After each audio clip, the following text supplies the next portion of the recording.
Today, we're joined by Krista Walsh, a fantasy and romantasy author with over a decade of storytelling under her belt.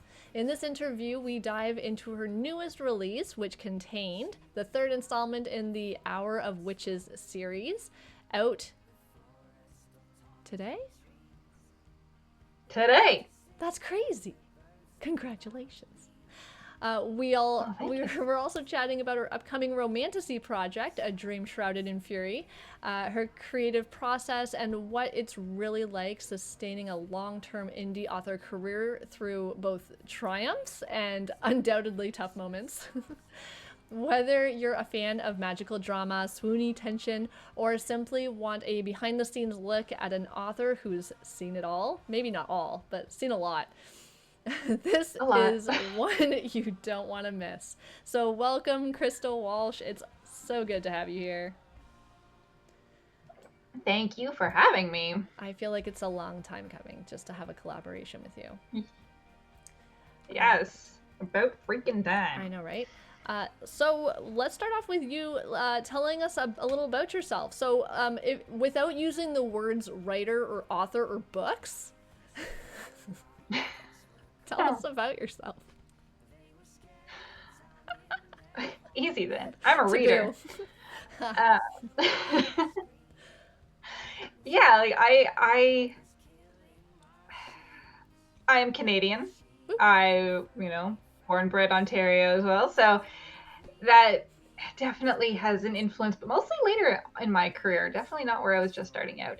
But definitely telling stories has been a huge, huge part of my life from the time I was very, very young. Like I have photographic evidence of me with a pencil in my hand at like 2 years old. At the time, to be fair, I was scribbling on books, not writing them, but still counts. And then when I was 8 years old, I penned my first short story, a one-page ghost story. I wrote 3 of them, still have them, don't hate them. Aww. And so this is definitely like a long, long time in the works. It's like if someone had asked me when I was like 12 years old, what are you going to do with your life? This is what I said I would want to do with my life. Like I have notebooks and notebooks and notebooks of mostly fantasy work, mostly kids going through portals and winding up being princesses and having magic and all that kind of stuff. And yeah, so then like I fostered that throughout my entire elementary and high school careers, got shot down by teachers, was told that I used boring language by my 10th grade English teacher. Hate her.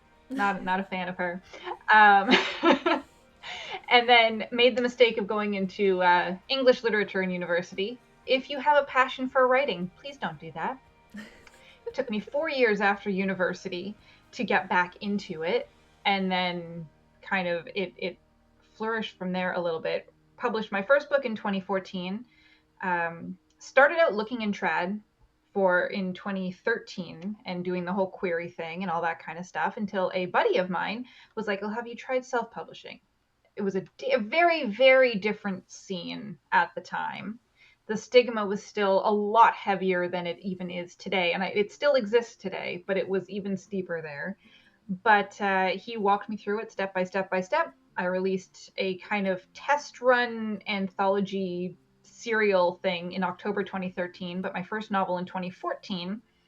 And I have never, ever, ever looked back for all the mistakes and all the frustrations and all the head banging against the wall. And the result is that today, 11 and a bit years later, I just released my 28th book. Wow. With 29, 30, and 31 scheduled for this year. Wow. Well, you failed at not saying the word book.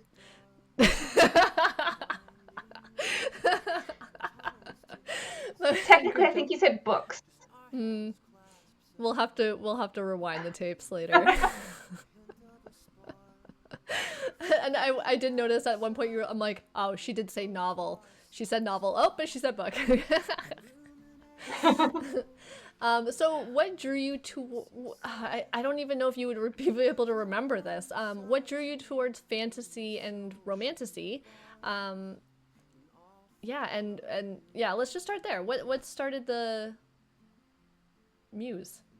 Kristen Britton was a big, big, big influence. So she wrote the Green Rider series, which is a fantastic epic fantasy series, and I read that But even before that was like Marion Zimmer Bradley, and I love magic. I love this idea of the impossible becoming possible. And so it kind of I went through a phase where all I read was mysteries, and so all I wrote were mysteries, like short little mystery stories. But in the end, they still seem to always have magic in them. So regardless, I always tend to keep coming back with that. And I think I like the idea of the extraordinary, and like the ordinary is fun. Like there can be awesomeness in the everyday, but add that little bit of sparkle, and it just makes my heart and soul happy. So like yeah, I don't think I've ever the very first thing I ever wrote was a contemporary romance that I wrote while I was in university, and no one will ever see it, but I was quite proud of it. Oh, come on. And then it was no. The first full-length book I wrote, which will also no one will ever see, was 210,000 words, and it was kind of a mix of historical fantasy in the sense that the setting was a long time ago, but it was technically set so far in the future that basically post the collapse of all kinds of technology and things like that. So it's like it's a historical ambiance but set in the future about a series of witch hunts, which I feel politically would be kind of really hard hitting right now, but it'll also never ever see the time of day. And so it kind of the fantasy has always been there. And then when I started, of course, my parents were still reading my stuff, so it was very light on the romance. The subplots were there, but it was very, very, very light on the romance. And then I have now outwritten where my parents have stopped reading because I published too quickly and they couldn't keep up. So now more spice is coming into the books. I noticed that. I saw the pictures. Pictures. Yes. Yeah. So where did that come from? Was it like I just want to try something new, and like, or have you always kind of written a bit of spice but never published it, and then you decided, hey, I'm gonna give it a shot and just let it out there? It's been growing in such like starts and stops. So I in my Dark Descendants series, I had a succubus character, and I had a lot of fun writing her spicy scenes, but they were still relatively tame because overall, it's like it's still written to an adult audience, but I was trying to keep it a little bit cleaner. Not cleaner. I hate that term. A little bit Less graphic? friendlier, yeah, like, and not even just sexually but like language as well and all this Mm-hmm. stuff, because I had gotten slammed in my epic fantasy No pun trilogies intended. for swearing Sorry. too much. um or maybe um they for using too much bad language, and for a spicy scene that was in no way spicy. The main character is making out with this servant that he has written. He believes he wrote her, and he's always had a bit of a crush on her, and now he's meeting her in person, so they're making out. They're kind of getting hot and heavy. She gets his pants down, his underwear is still on, and they get interrupted. Like that's as far as it gets. And the completely inappropriate sex scene that happens in this book. And so I'm like, okay, well, you know what? I'm going to try to write something that's like not so apparently risque. So it's like, it's lighter on the language, it's lighter on the sexual content, it's lighter on the violence. But I had so much fun writing that level of spice with Allegra that I think my brain just kind of tucked it away back there. Like, oh, this is something I kind of want to explore a little bit more. And then I started just reading a lot more of it. I think there's, with this current shift towards romanticies, there's more of an openness in women writing sexual content that's not just your Harlequin romance, like uh, like the traditional stuff, right? Yeah. Like, which was always fine Mm-hmm. and always fun, but like perceptually it was like, oh well, that's what you read, blah blah blah. And I feel like there's this big shift as women are kind of going, yes, that is what we read. And Yeah. like a bit more owning it as opposed to hiding it. And so I was reading a lot more of it. I'm like, okay, I do have I love reading it because this is really fun. I was having fun writing it, so let's explore that a little. So I moved into urban fantasy romance with my Immortal Sorceress series, And I've kind of kept that up with more of a slow burn, but this latest one does have the spice in my Hour of Witches series. And so it just felt really, really like a natural next step to move into the full-on romantasies. And I am, yeah, loving it. I'm loving it. I'm having so much fun. And not just because I get to commission all the artwork. Yeah, that must be such fun. Going into the artwork part, I want to dive a little bit deeper into there because I'm really curious. Because I mean, you know, if we had the money, that all writers would always be commissioning to get fan art of their own work. So, how much creative freedom are you giving your artists? And like how much of it is like it has to like this is what they look like, and or like do you just give them kind of like a scene to read and then just let them go at it, no pun intended? I'm really, really bad at visual arts. Like I'm really bad at visual arts. My husband, my fabulous, wonderful husband, he is like my guiding light in all of these things because he is the visual artist. Mm-hmm. So when it comes to this, I've been really, really lucky that the two artists that I worked with for my Kickstarter are the two artists that I have worked with on projects before. So we kind of have a way of communicating now that makes it really easy. So basically what I did is for both of them, I gave them a choice of scenes, and then I just copy and pasted those scenes, and then I gave them like the little details of like the hair color, kind of like the general idea of what I think they look like, but then I give them a lot of freedom. So they have the scene, they have all the details for what's in the scene are on the page, but then I want them to put their kind of creative interpretation onto it, to how they visualize it, and they both did so well. They both nailed it, pun intended. TJ literally said, "Intend your puns, coward."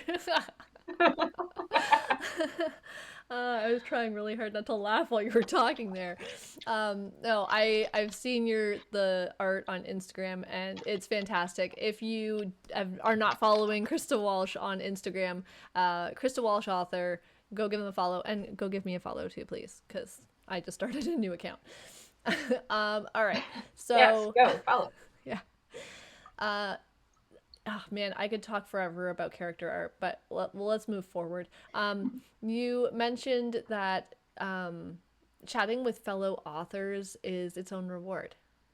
And how has the writing community shaped your journey? And I want to talk about Twitch as well, of course, because why would we not talk about streaming on Twitch, right?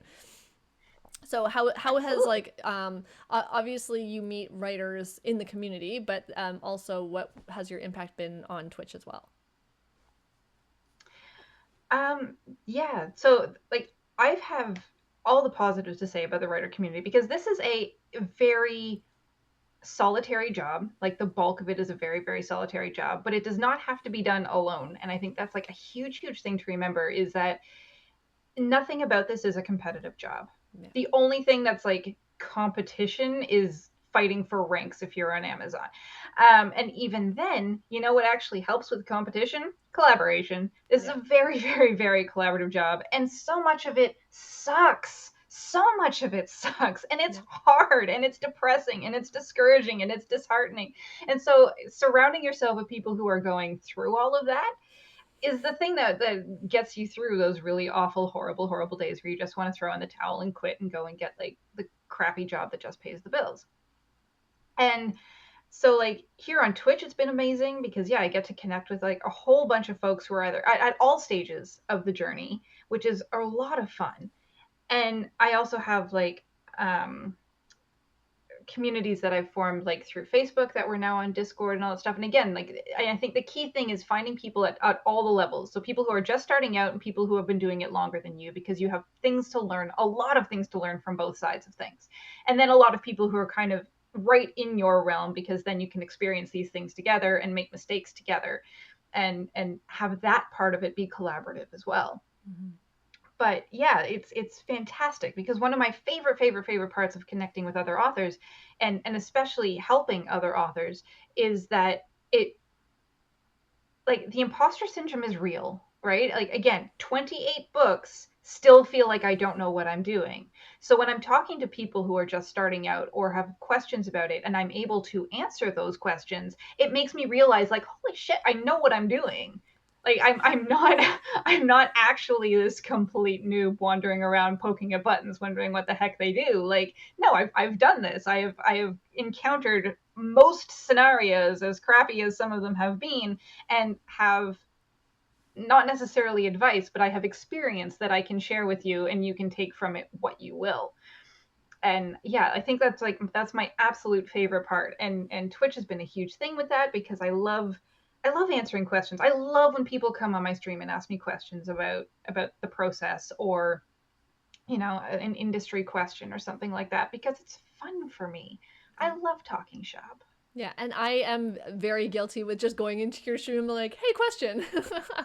And like, I'll literally be like in a parking lot or something in my car and just like give you this quick. It's like, okay, thanks. I need to get to work now. But I love picking Yeah, your brain it's fun. specifically because I have been watching you.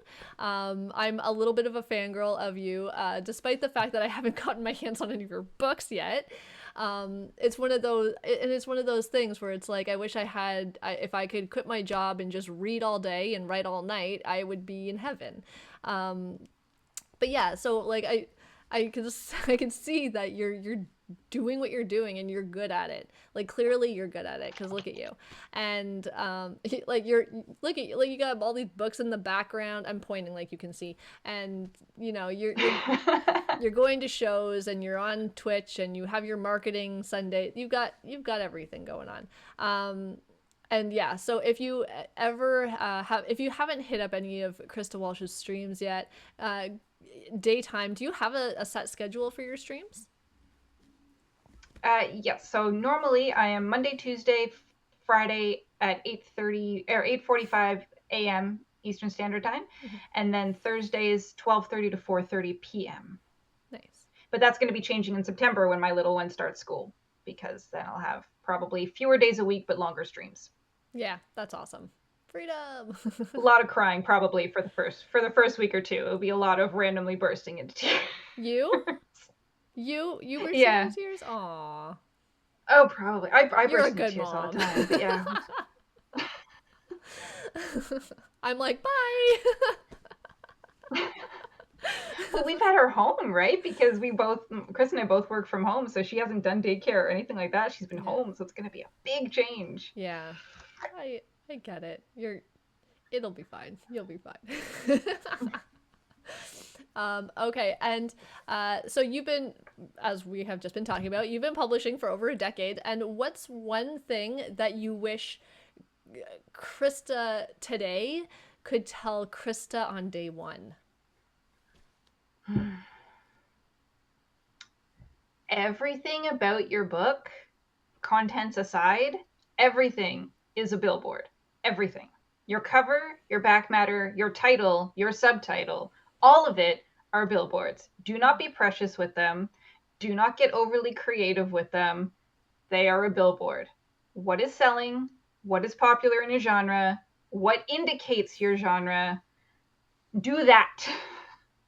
Even if you need to scrap the ideas that you really, really love, what is selling? Because I definitely did not do that. And the result is that a lot of my backlist would have faded into complete obscurity, except for the fact that I keep coming out with new books. And I really need to go back at some point and like retitle everything and recover most things. Because that is something that only, how you can read something or be told something 24 times in different ways, but it's only like the 24th time someone says it in just such a way that makes it click. And that's kind of what happened with me with titles and covers and things like that, where it's like, oh, that's why. And so now, like there you'll see a huge distinct shift as soon as I get to my Immortal Sorceress series, because you look at Immortal Sorceress and immediately looking at that, okay, so it's a female-led urban fantasy, and you read the back, okay, so it's got a heavy romance plot, right? Like everything is right there. You do not need to dig very hard to see what you're going to get. Mm-hmm. And the reason that that is so important is not just like, I've had a lot of people ask, well, doesn't that like suck the soul out of your book because like you're going so corporate on it? And it's like, yes and no. Like it is very corporate, but it means that you're going to be attracting your readers and you're going to be pushing away not your readers, because you don't want everyone to come in. If your demographic is everyone, then I'm sorry, but you're going to fail. Yeah. You want your specific group to come in. And so to do that, you need to have what attracts that specific group and sends everyone else away. And so yeah, that's definitely the big thing that I wish that, like, if I could go back, I would be like, okay, sit down before you make this decision and maybe rethink some of these things. I'm just sitting here like, I'm just like so engrossed, and that's such good advice. So what you're saying is like your book cover matters in the sense that like people judge a book by its cover. They 100% do. If your book cover is ugly, they're not going to want to read your book. And the same with the back, like everything needs to be crystal clear, because it's just like TikTok. Everybody has a 5-second attention span. So you need, and it's, oh my gosh, I love that advice so much, because it's 100% true. Like people's attention span are so short. You have to get them right away. So make everything crystal clear. Like, what's your book about? Who's in it? Like, you know, what are the tropes even? Like, and that's why trope maps right now are so popular on Instagram, just like showing the book cover and, you know, friends to lovers and, you know, all those different tropes around the book. They're so popular, and that's what's attracting people. It's crazy though. Like I that's beautiful advice. I love that. I could, oh gosh, I could talk to you for hours. Okay. So, okay, let's go into your newer works. So, Witch Contained. I have not read any of them. So, why don't we start with what this series is about, and then we'll get into the newest one. So the Hour of Witches series is an Ottawa-based urban fantasy romance, and it follows Alyssa Mooney, who is a pub-owning witch who winds up accused of murder and ends up on the run, having to prove her innocence while working with the bounty hunter who was supposed to bring her in. Bam! So you have your magic, you have your protagonist, and you have your your enemies to lovers tropes right there. And it is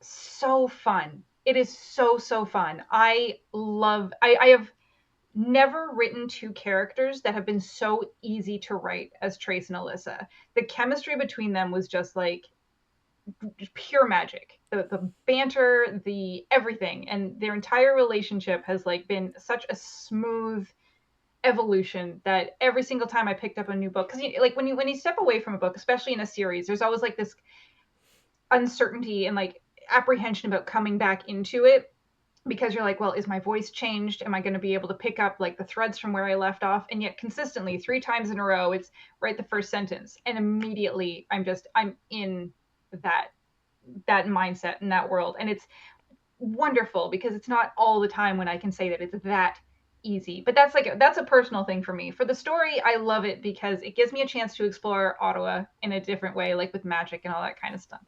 And it's got a bit of mental health threat because Alyssa has, we share our anxiety. So I get to kind of beat that demon with a giant stick through her with magic, which is kind of nice. Nice. And one of the big fun parts about it is found family is a very common trope in almost all of my books. I love it.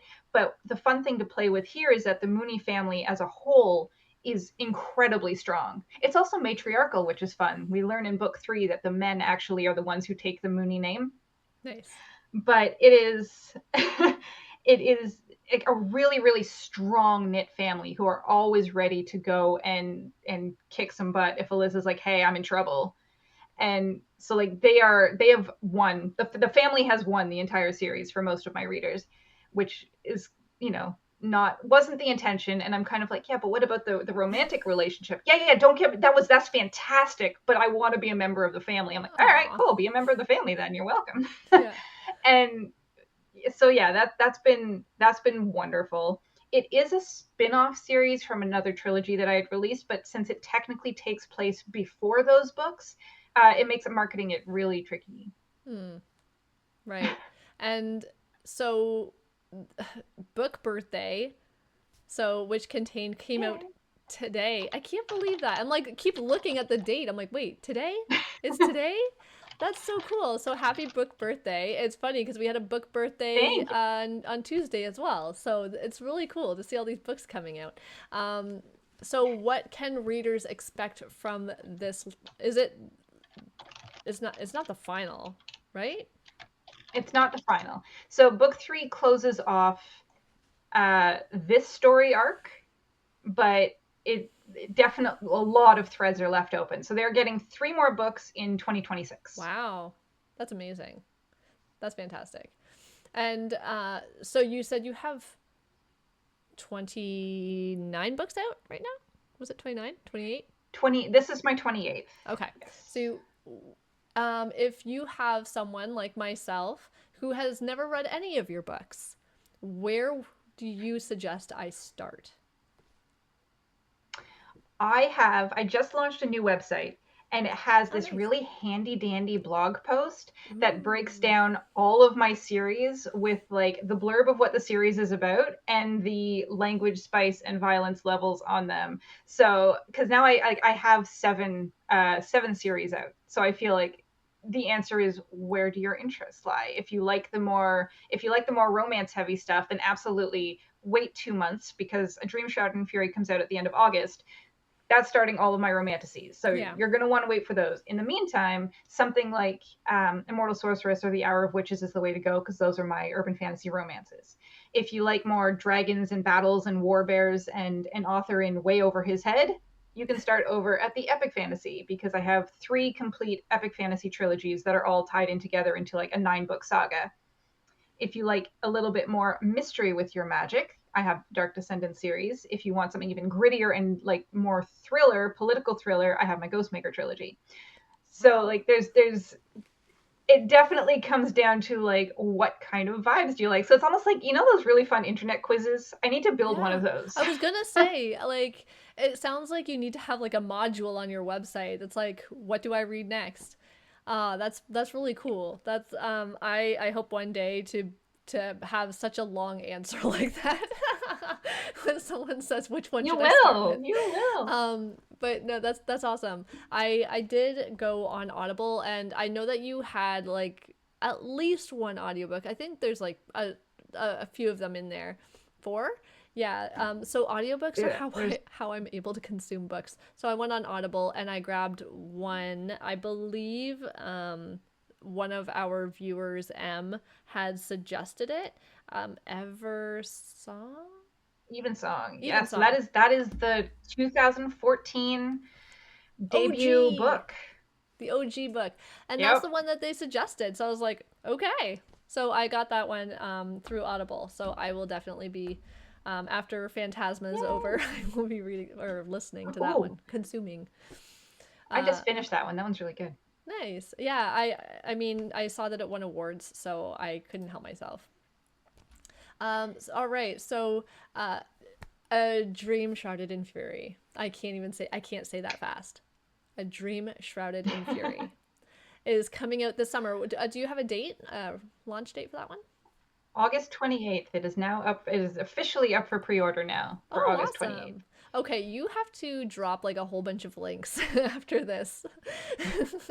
You have to drop links for everything, all the things, for that blog I and think Steve for just dropped my website. yeah. Yeah, so I think, yeah, Steve just dropped the website, and everything is there. Everything is there, Oh, because one of the Steve, big, look at like, I you. sell direct.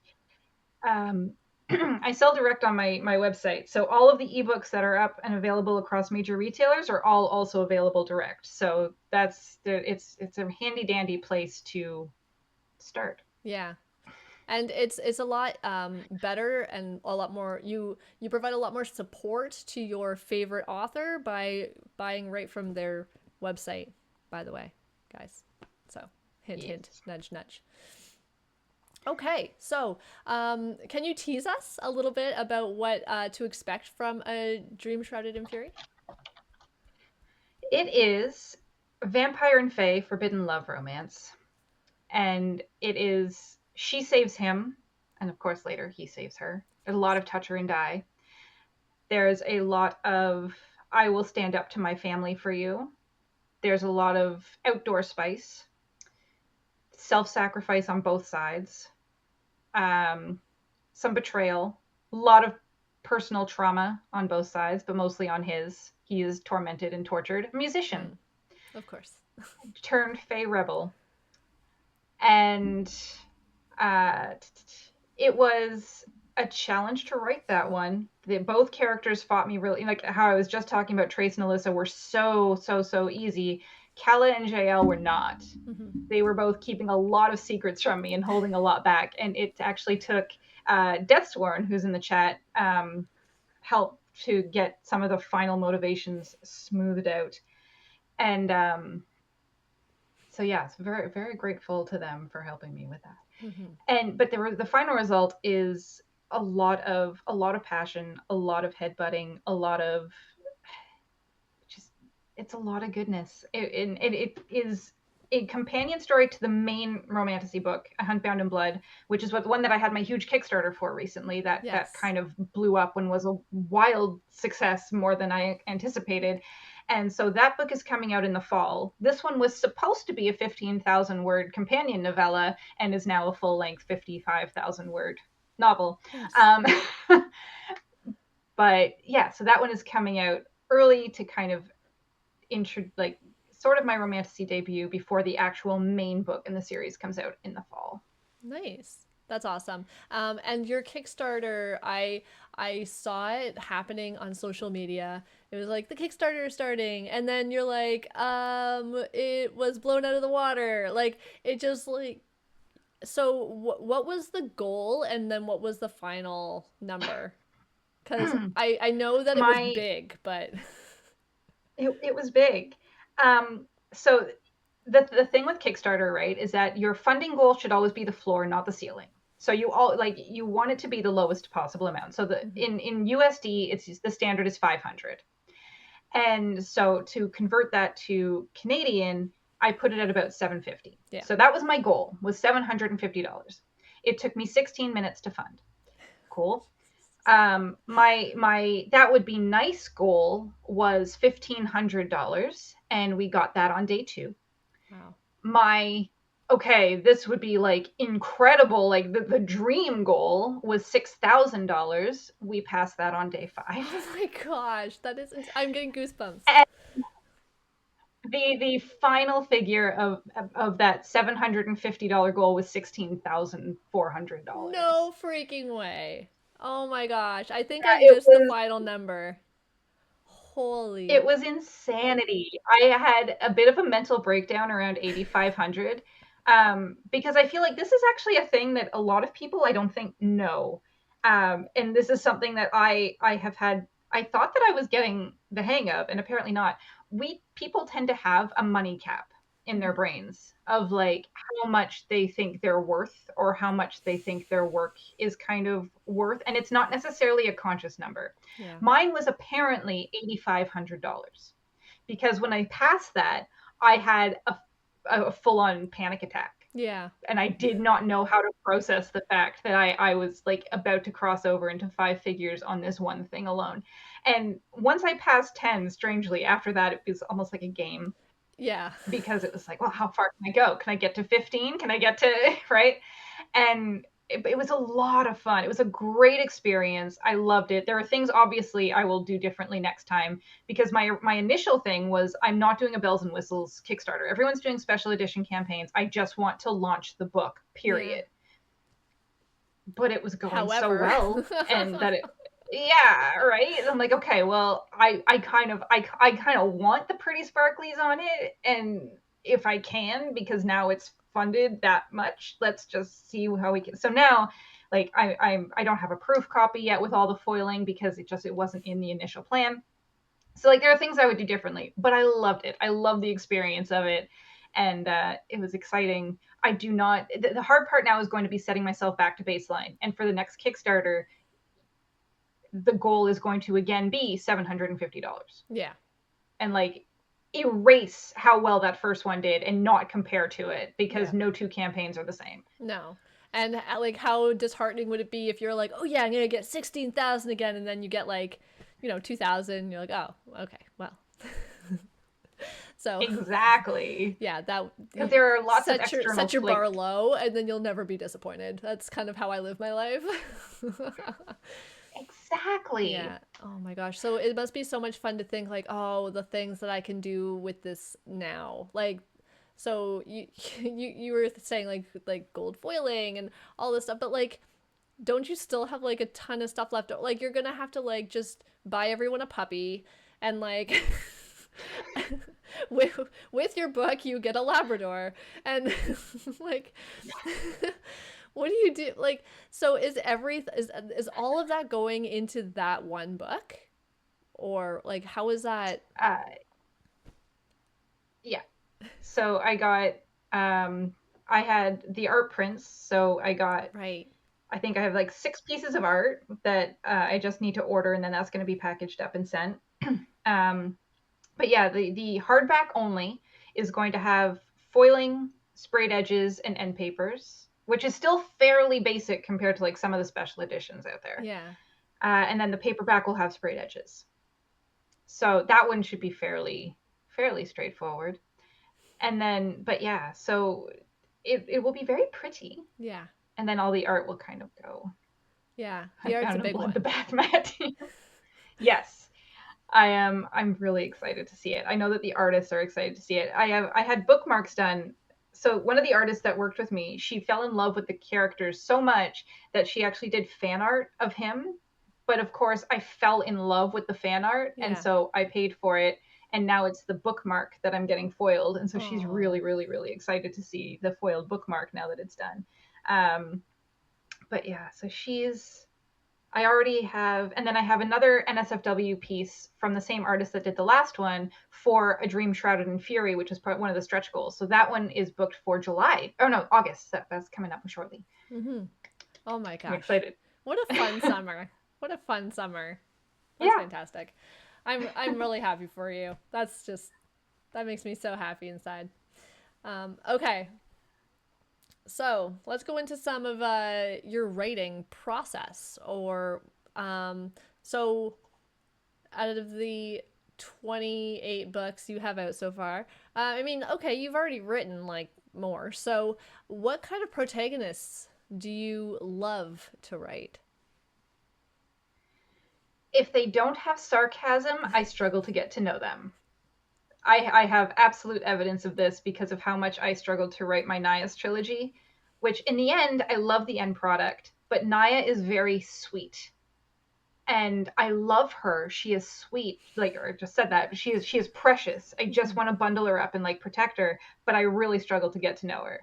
If they do not have snark, who even are you? Who even am I? And so that is the key thing. But I people who believe that they are kind of this, who learn trial by fire that they are this. Mm-hmm. That is my absolute favorite protagonist to write. Um, because and so one of my biggest thing, like recurring comments in reviews, is your characters are so relatable. Like I feel like Mm-hmm. I could know them. I feel like I could just go and get a drink with them. And so that's something that I really pride myself on, is characters who are just really real. So they have their flaws, they have their foibles, but at the heart of everything they are just really fucking stubborn, and they see what the right thing to do is, and regardless of what it costs them, they will do that right thing. Mm-hmm. And but always authentically, like never in a way that's like out of character for them. So it's why each one has like obviously a different story arc, because how they might approach doing that right thing is going to be different for all of them. But the that just sense of like, okay, well, it needs to get done. I am here. It has to be me that does it. I'm just gonna have to pull up my pants and do it and get it done. Yeah. And yeah, I think like that is for me the most fun to write, because it's like it's almost inspiring to myself to like, okay, well, if they can do it, then I can do it. Yeah. Exactly. And it's like that for anything. Like I see plumbers like, changing a pipe and I'm like, I mean, if you can do that, I can do it. It's just it takes practice. That's all. You just have to practice. Yeah, exactly. And then I mean, after Exactly. 28 books, I'm sure you're a pro at like the whole thing. So, I mean, No um two books are the same. Like, no two books are the same. uh, Jerryman says, what you just described is so hard to write, I'm sure. Congrats on working through that struggle and having something to be proud of and to talk about it with us. Yeah, Yeah, that's awesome. always happy to talk about it. And so what is your okay. Actually, I'm curious about this one. Do you plot or are you a pantser? When I say no two books are the same, I mean it from the bones up. Strangely, my romantasies have to be plotted. Like they have to be. I didn't do it with a Dream Shrouded in Fury, and I think that's why I struggled so much with it. But A Hunt Bound in Blood and Book Two, which I start drafting on July 1st, like they are outlined down to like the scene level. I know specifically scene by scene what is going to happen because the thought of trying to arrange not only like the full romance plot, but the events plot without an outline makes my head want to bleed out of my ears. What? My brain want to bleed out of my ears. Yeah. Whereas Alyssa's books completely pantsed. Hmm. Like I use Save the Cat writes a novel, or like Save the Cat specifically, but writes a novel for is really good for kind of breaking down some of the big beat questions. So I kind of have some of those beats in mind for the Hour of Witches, but they're more for the series as a whole. For each book, I know roughly what the midpoint is and what the end point is, but everything on that is like um let's just see what happens. Which Yeah. is why in book 3 they wound up in a cemetery with a necromancer. I had no idea they were going to go and have a chat with a necromancer, and it's one of like my favorite scenes in the book. And yeah, so like those I let them play because I trust them to take me in the right direction. I don't trust my romantasy characters. For someone who hasn't read the I book don't yet, trust you at all. it's so funny just to hear that as like I don't know how they ended up with the necromancer. It's like now I need to read it because I want to find out. And so do you have any like particular rituals or playlists or writing snacks or anything that you have to have when you're writing? Focus mode. Best if I don't have yeah, best if I don't have snacks, otherwise the snacks will be gone and the words won't be written. Um the music that I actually play on my stream, Adrian von Ziegler, fantastic writing music because it is just wonderful mood ambiance. Mm-hmm. And so like otherwise generally silence. Um I love building playlists. Like for my Ghostmaker trilogy, I think I had about 50 songs on that playlist. There was one for almost every single scene. But I rely on the playlist more for the brainstorming and for like going for a walk or when I get in the car and having the songs that fit the characters so well, and then listening to that music to try to see what scenes pop up in my mind that then I can work on later on. But while I'm writing, I tend not to because then I just end up dancing and nothing gets done. But like for me it's like I always write first, so I shut down all as many distractions as I can and I write, because if I start trying to edit as I go, I'm going to get Mm. distracted, I'm going to get frustrated, and nothing's going to happen. So I write until the end of the draft. I'll make notes for myself, okay, this needs to change, and then I'll continue on as if I've already made that change. But for the most part it's draft all of it until I hit the end, and then I go back pretty much immediately while those editing ideas that I had are still fresh, and I'll do like those rewrites, and then I'll let it sit before I go back and tackle it again. But that it tends to be the way of it. And then I have like a set number of drafts that I'll give myself, unless of course it requires major rewrites, and then I'll allow myself a few extra passes, and then 3 proofreading passes at the end. And it's almost that is that those 3 proofreading passes are definitely the most like ritual I get about anything. Mm-hmm. It does not feel complete if I have those 3 passes at the end.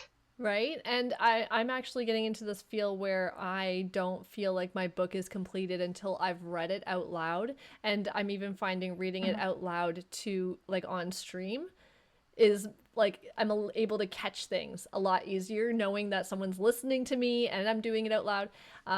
So yeah, it's interesting how like everyone has like their and it is complete kind of way of knowing.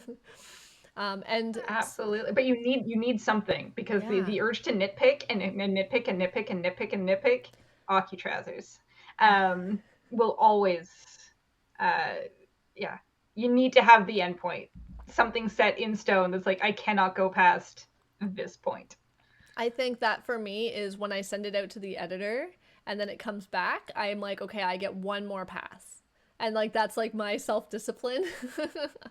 I get one more. Um,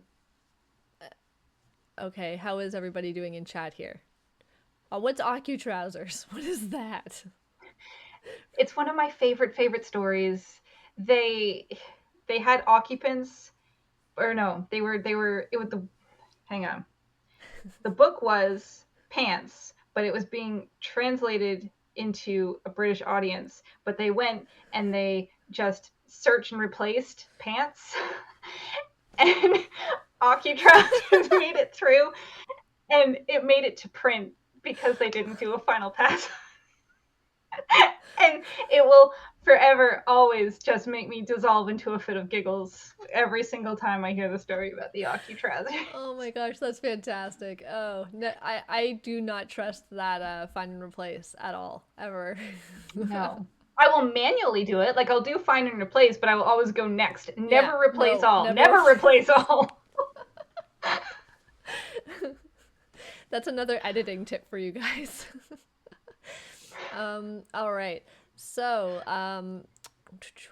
how has your process changed as far as publishing goes since book one? Like, so, like, do you have a not necessarily a schedule, but like a to-do list of like this is the order in which I do things? Do you contact like a book cover designer before or after going to the editor? Like, what's your process there?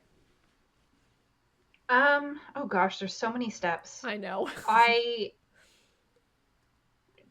especially with um, an ongoing series, I always reach out to the cover designer first, because so many of them are booked so far out.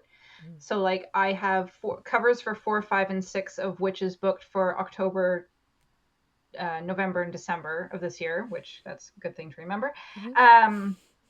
So they'll be done well before the books are even finalized, which means that I have to sit on them, which is, frustrating, but whatever. And then kind of the same thing with the editors. I book the editor as early as I possibly can, because they are, a lot of them book up very, very quickly. I'm very picky with my editors because I like to know who I'm working with. So I want to make sure that my time slots are at least penciled in, especially if you're booking out over a year in advance. Right. And then in terms of everything else, it's just kind of like, I have to laugh because I always forget steps. I have done this so many times, and yet every single time I forget that I need to have the next book up for pre-order before I finalize the EPUB version of the book, so that I can put the link to the pre-order in the back of the book. Right. And always it's this last minute scramble to yes, the book is done. I'm ready to upload it to all the places. Let's go and compile it. Shit. So then right in the middle of that process, I'm there and I'm having to scramble to do all of the other all the pre-order stuff to go in every single time. Yeah. Every single time. So I've tried spreadsheets to keep me organized on it. I forget that the spreadsheets exist and they don't happen. So it's definitely in a large part, it's just the mad scramble of the ADHD brain trying to fit the puzzle pieces or the Jenga pieces without the whole thing collapsing. Right. Yeah. I mean, I don't know if you have anything that you use to keep track of those tasks. I've been trying to use Microsoft To Do because it can send you an email when something's due. And so you don't have to open the app all the time. But I mean, I feel like, I don't know, it might be the ADHD brain, but it's I don't want you to tell me what to do. I just want to know what to do myself. But I know I can't do that. Bullet journal. I swear by my bullet journal. Yeah. Like, just in terms of like weekly, monthly, and daily tasks. I swear by it, because for me, if I don't write it down, I will forget it. Spreadsheets are Yeah. great for a lot of things for me, but not for things like scheduling. I has to be on paper, or else it's, but then other things, if I write it down, I completely forget because I won't remember to copy it over to the next page, in which case I need something digital that's Yeah. going to send me the reminder. I literally need like someone beside me saying, "Okay, Christy, okay, now here's the next step." And I need you to do it, or I am going to like kick your puppy. And it's like, okay, okay, got it, got it. Like that's what I need in my life. If I write something down in a book, it like I won't look at the book for like a week, and then I'll be like, oh, right. So I mean, I just need a personal assistant personally, but you know, I think Yeah, that is my dream, right. especially for things like social media. Yeah. Yeah. Okay, so I'll be your personal assistant and you be my personal assistant, and then we'll just like we'll get things done. It'll be fine. Trina. Um, okay, cool. So, I've totally lost track. I've been like looking at you for so long. I've completely lost track of my interview notes. So, and oh, we're getting close to the end here too. Um, I still have so many questions. Uh, Sorry, awkward silence. Okay. Um, Oh, this is actually a really good question. I know you're going to have a good answer for this. What do you wish more writers knew about the realities of long term or just indie publishing? How much work goes into it?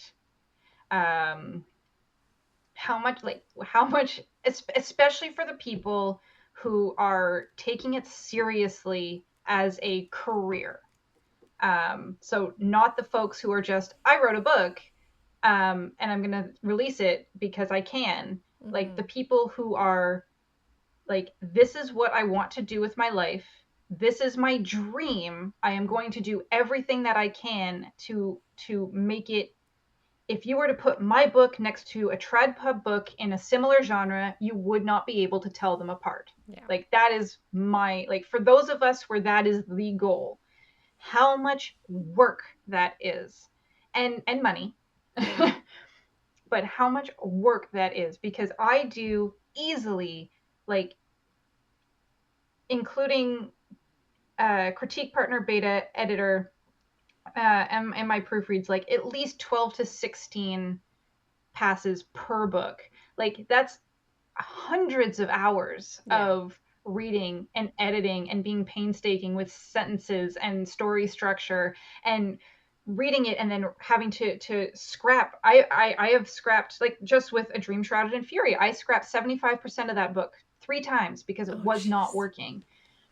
um Yeah.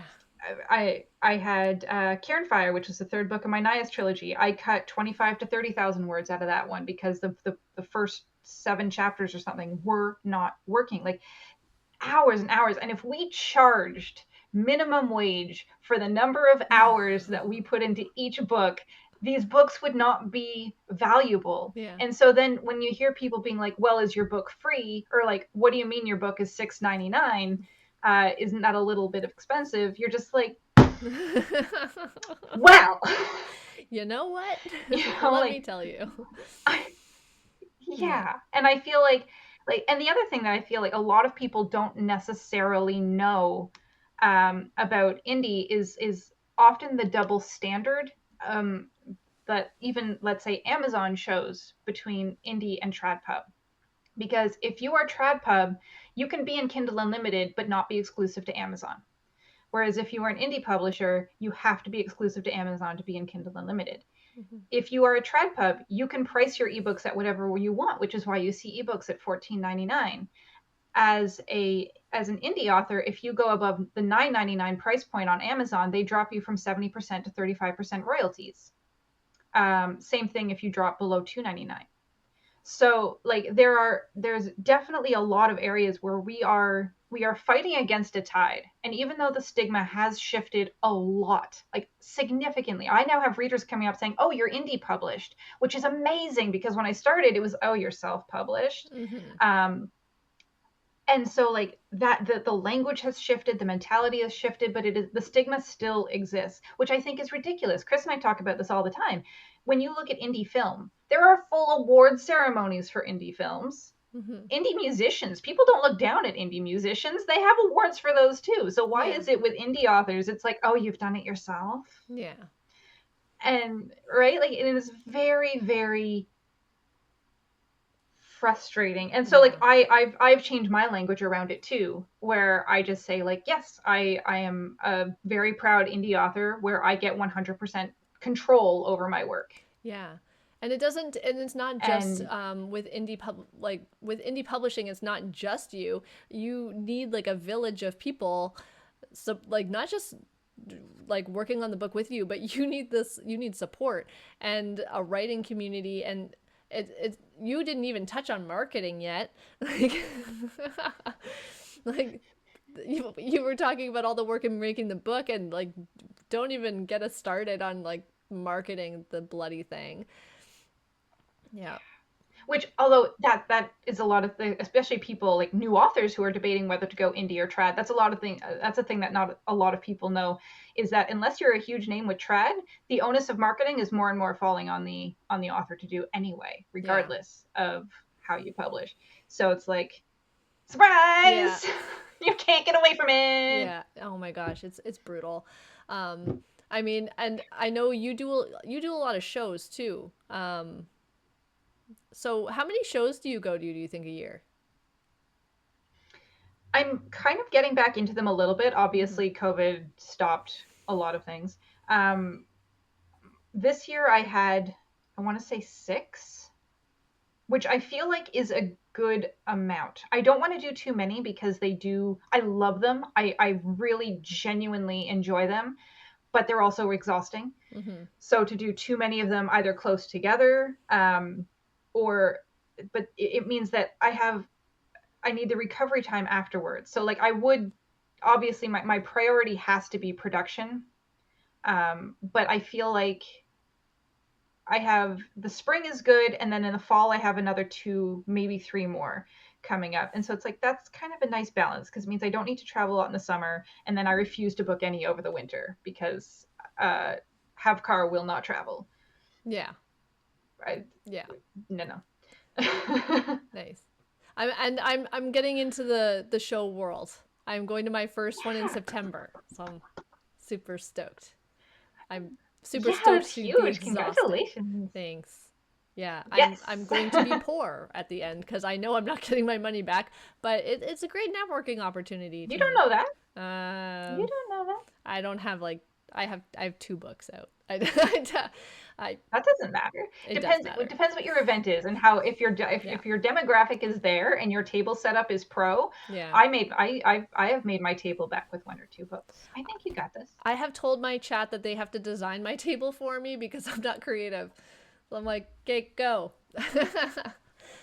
I can help you. I love doing table setup. And you know, I have a family member who used to vendor at shows, and I'm like, hint hint, nudge nudge, like you got any extra stuff? But anyway, um, yeah, it'll be a fun trip to Michael's or something. Yeah. Yeah. So, one, if you can name one mistake, turned out to be a very valuable lesson for you? Hmm. Courses. The courses. I definitely like. There's specifically one, and it was very pricey, and to a point, I was glad that I did it, but I feel like I could have got it out of a $20 book instead of an incredibly ridiculous course. Hmm. Um, but so the lesson that I learned from it, as well as the things that I learned from the course itself, which was like kind of how to build an author website, which was one module of it, which was actually like turned out to be the most useful module for me, um, is that people will try to sell you a lot of things. Uh, Most of the information that you need to do this job is free because there are people, hi, who are absolutely happy to answer questions And like, if you are serious about it and you are coming to me with well-framed questions that show that you've at least done like a little bit of research on your own and you just want clarification or next steps or whatever, I will very, very happily give my time to answer those questions for you, and I won't charge you. So like there are a lot of people who sell a lot of courses about a lot of things, and I am sure that some of them are vetted and wonderful and amazing. Do your research Yeah. before you put in that money. That was definitely, and I think, gosh, that was quite a while ago. Like but that was my most expensive mistake that Yeah. I made. Also, sweet Jeebus, for the love of everything, back up your work. Back up your work. Yeah. Yeah, I lost my original Heiress of Soul when I was about 20 years old, when our house got struck by lightning and I lost my computer. It fried. And I remember collapsing to the floor like, no. Yeah, But you know what? I rewrote it. It was fine. It's it's fine. all good. It probably wasn't that good anyway. It's fine. Uh, no, that's really good advice. And I mean, like, I spent a lot of money on a really good editor, and I got the full package and everything because I had no idea where my strengths and where my weaknesses were. So, I mean, I considered it an investment. I'm never getting that money back. Like, never ever. But I mean, I learned that I'm pretty good at developmental, like, world building. I don't really need developmental editing. So I'm like, good to know. I just saved myself like a ton of money in the future. So, Yeah. I mean, as long as you feel like what you're spending is an investment, then Yes. yeah. ROI doesn't necessarily have to be money recouped. Yeah. Like so return of Knowledge. interest can be anything. And exactly, yeah.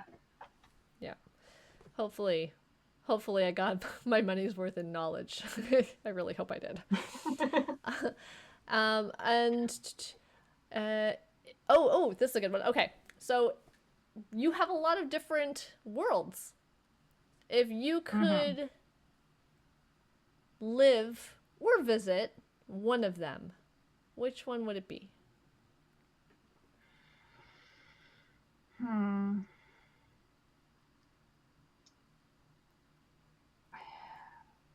I know it takes a really long time to go through all of those books and all of those worlds. We're just gonna be Well, here a while. I'm more thinking most of them I wouldn't have magic in them, so I would die very quickly. Okay, so So you I'm trying to. obtain the magic when you go into that world. Okay, does that make it easier? Oh, in that case, yeah, in that case, I want my Ghostmaker trilogy and my Hour of Witches ones, the ones that are set like right where I live, like in our world, but with magic. Oh, that's cool. Like, so it's like everything like that I know, I'm familiar with, I can navigate. I wouldn't seem like a complete and utter like ignorant individual walking around embarrassing myself. Yeah. But magic would exist. I feel like that would be pretty cool. um or if I could hang out with Kat and them from my Immortal Sorceress series, I would love to meet Cuddles, which is the undead cat, the Oh. resurrected cat. uh yeah, either one of those I think would be a lot of fun. Out of the all of the worlds and all of the people, I want the cat. Just want the Yes. cat. I feel like, is there any other answer, honestly? Although in the next Hour of Witches, the next set of Hour of Witches series, I think there's going to be a talking raven. Ooh. So I might have to stick with that and then just hop over the unseen wall to the realm of magic, because that place is pretty terrifying, Yeah. and I would, again, even with magic, likely die very quickly. But talking raven. That sounds really cool. So is the talking raven thing like you? It's like an idea that's kind of stirring in your head. You're like, maybe there will be one. Yeah, not too sure yet. Mm-hmm. I'm kind of one that's I'm like pretty. I'm talking fairly raven. certain. Go. Like, Yeah. I'm fairly certain that he's going to be around because he has a name, so I feel like to write him out at this point would be rude. But don't know yet what's going to happen or who he never is, name but your I think. characters until you're sure about that. And here's my last question, and then we'll go into a little this or that game.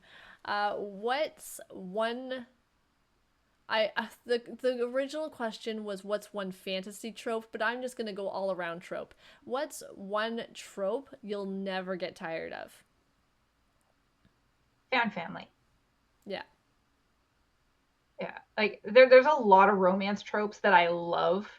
Um, but I feel like I can mix and match them, like, and just have, have a lot of fun playing with all the dozens of options. Yeah. But found family is the one that I will never, ever, ever get tired of because you have so much amazing dynamic within that. And I feel like your chosen family are your backbone. Like, of all the things that come up, they're the ones that just have, like, they're your ride or die, right? And I feel like that will never, ever, ever get old for me. Awesome. And I lied. I have one more question. What book is the most like personal to you in the sense that you've trickled most of yourself into it? Probably actually Hour of Witches. I feel like Alyssa and I have a lot in common. Mm-hmm. Vera was close, which was Howl of the Fettered Wolf, and one of my Dark Descendants. She owns a bookstore Nice. and is a very, very A type. Um, like everything has to be controlled, or else I completely lose control. To a point, most people haven't met her yet, but Glory in A Hunt Bound in Blood, she kind of has that as well. Like definitely that bookish. I like things this way, and this is the way that they stay. I feel like Um, I'm being called out right but now. I definitely a lot of me in Yeah. all those guys. But on like a kind of more of a heartfelt level, I feel, especially because of the anxiety, and I was dealing with a lot of it, and I feel like I put a lot of that into Alyssa. So she's the one that kind of stands up, being like, if you kind of want some decent insight into how my brain works, her. Nice. And Steve asked, you mentioned conforming to your genre as being essential. How much of a compromise do you find that and do how much do you sorry, how much of a compromise do you find that and do you find yourself writing or compromising to fit other rules like length and formatting? Um, I as soon as I realized kind of that your cover and your title and all that stuff, they're not part of the book. I find I don't. It just changed the way that I think about it. So I don't feel like it is a compromise anymore. In fact, it makes things a lot easier because titles are freaking difficult. And Yeah. so to come at them with more of a, are they genre appropriate? If someone is reading the title of my book, will they have a generally good idea about genre right off the bat?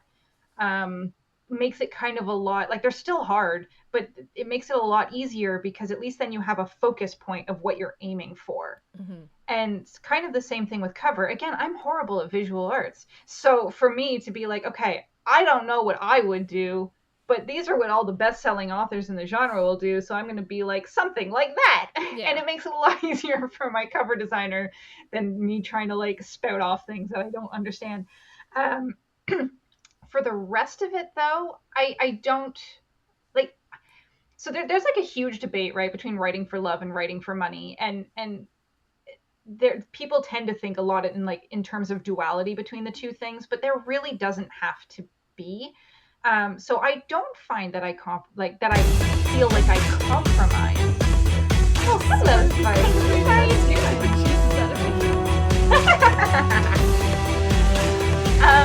Yeah, like I don't feel that that compromise is the right word for how I feel it, because I'm like, urban fantasy tends to be a slightly shorter genre. Okay, so it means that it's something lighter than I can write, that wraps up in 70,000 words instead of the epic fantasy, which was like 100,000 words.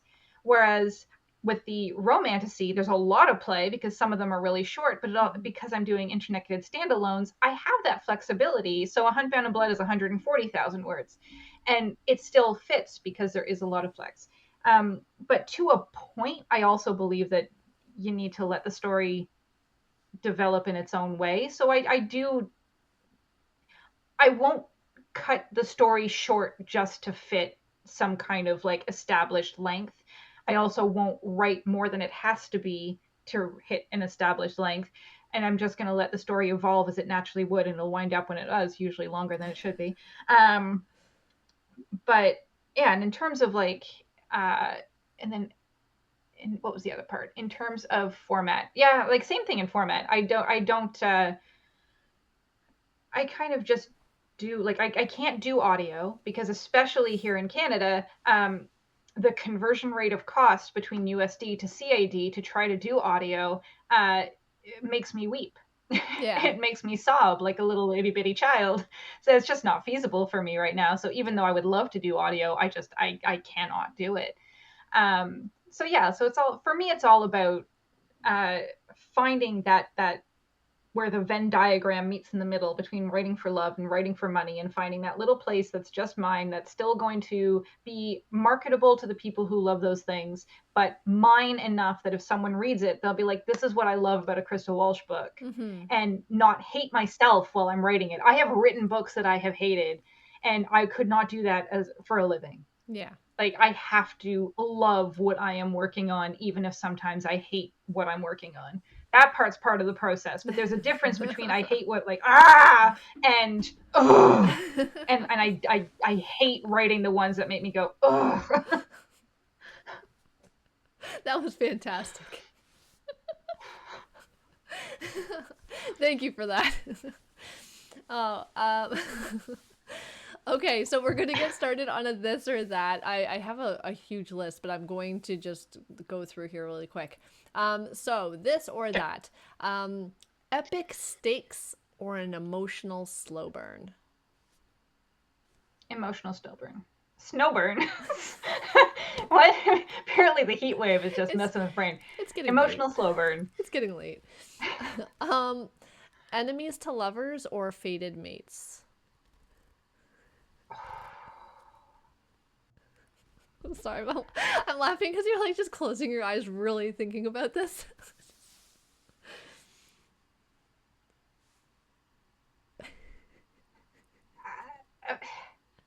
My instinct is to say enemies to lovers, but you know what? I feel like there's something to be said for fated mates. I think I'm gonna have to go fated mates, not fated. Fated. What if I just said why not both? Why not both? Why not both? Together. I mean together, right? Oh my gosh, book Fated idea. mates, enemies to lovers. Okay.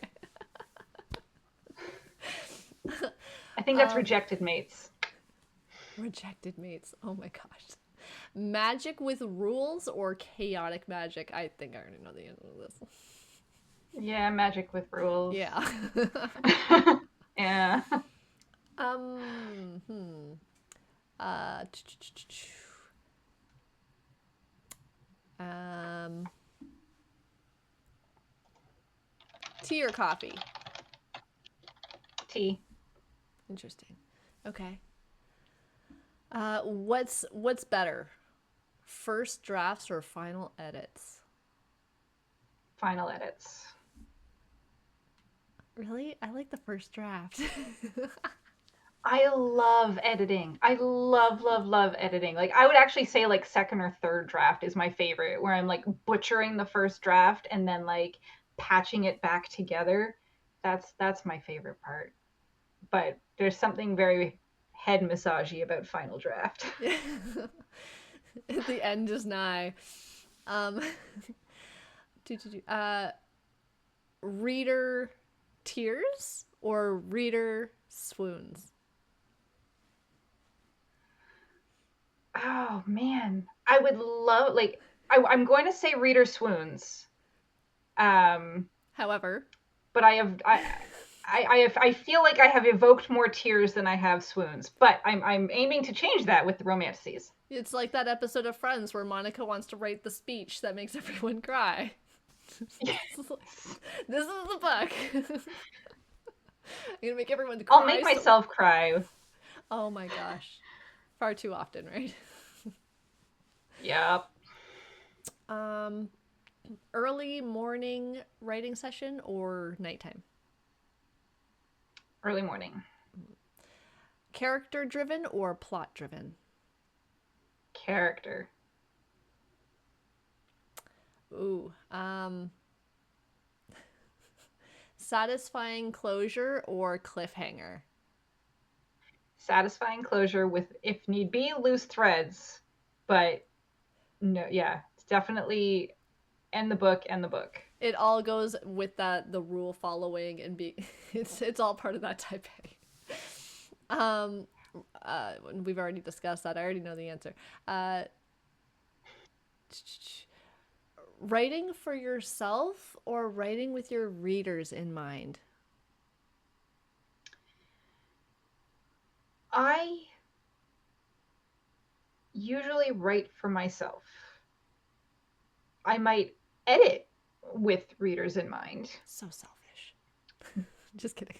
But I write for myself. I write the book that I want to read. Yeah. Um. Okay.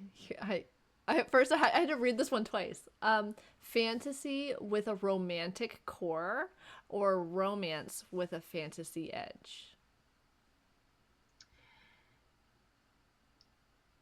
Depends what I'm writing. Right? Because if I do my urban, if I definitely a why not both? Because when I'm doing my urban fantasy romance, Yeah. Has to be fantasy more heavily, and then the romance, like have the romance be like still inherent in it, but definitely kind of an A.5 plot, if not like, because you don't want it to be at the B plot, but definitely like an A.5. Whereas for the romantasy, that's definitely the flip. Do you have romance in all of your books? Most of them, yeah. Yeah. I think there's, yeah, no, all of them. There's just varying, like some of them don't have any spice whatsoever. Some of them, the romance is very minor, but it's in every single one of my. I find a book personally, no judgment for the people who don't feel that way. I find a book incredibly boring without some kind of romance subplot, minimum subplot. Right. Yeah. I agree, but I mean that's my genre. So Yeah. I don't really have a choice. But that wraps up our this and that game. Very interesting. Thank you. Oh my gosh, this has been such a fun interview. I have had such a blast listening to you talk, and I could listen to you just talk about everything forever. So, I, Well, thank you for this. Yeah, this was fun. I love it. right, and we'll have to do this again sometime. But I'll be sure to dive into like a good chunk of your humongous list of books eventually. And I'll start with this audiobook. I just need to finish the one and then I'm going to get started on yours. So it's going to be great. Yes, thank you so much for coming. Feel free to stick around if you want. It's late, but feel free to stick around. We'll be doing some writing sprints and live reading for the next hour.